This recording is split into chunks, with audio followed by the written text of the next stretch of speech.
So, in normal fashion, taking off the battery, you always disconnect the earth lead first to prevent any electric shocks. This car's also got an extra little isolator switch, which is always a nice little idea. And in this one, we've also got the earth lead, and this earth lead will go down to the chassis somewhere. I don't quite know where this one's gone. We will have to disconnect it from here. Once again, when a car is non-standard, which quite a lot of DSs are, wires have been put in different positions, like this one, doing the job perfectly well, but not as Mr. Citroen had them. Again, not a real issue. It just means that we have to be slightly more versatile when dismantling or replacing everything.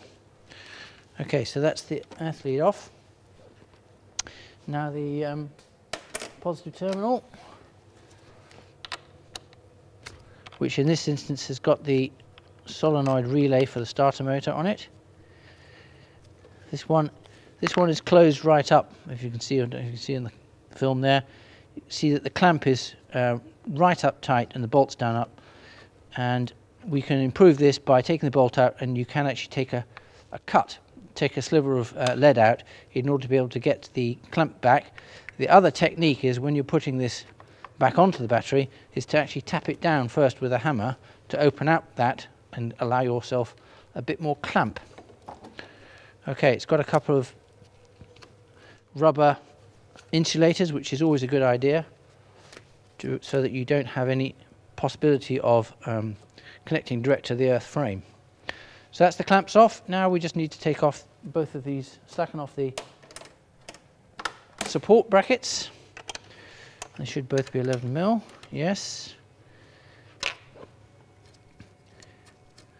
Now the front one here, the stud is, in theory, should be fixed in place. They're both actually J-bolts which hook into part of the clamp at the bottom. This one, it seems to be fixed in solid with a bolt.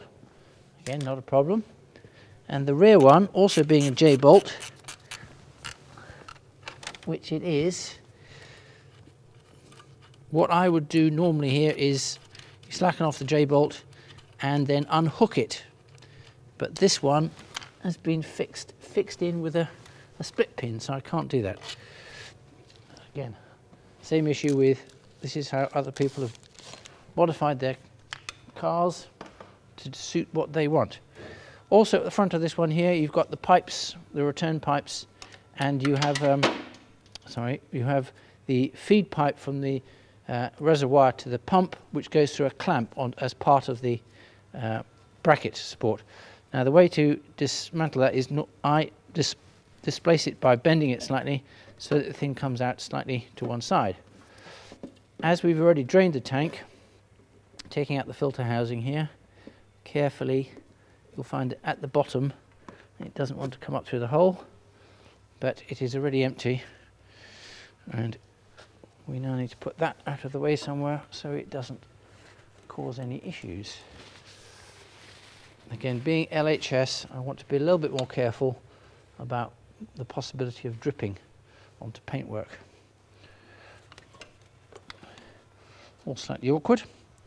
Right, so now we've taken off both clamp bolts. The battery holding tray should slide off the top, which it does.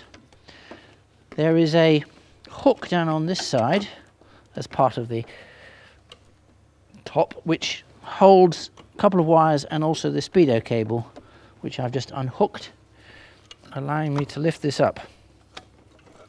And hopefully it should come away with the wiring. As you can see, it's all slightly awkward, and ideally you'd want to be able to fold this unit out of the way onto the engine so that you then have clear access to the battery. I'm making a bit of a meal of that. Anyway, there you go. Battery is now free, and you can just lift the battery out.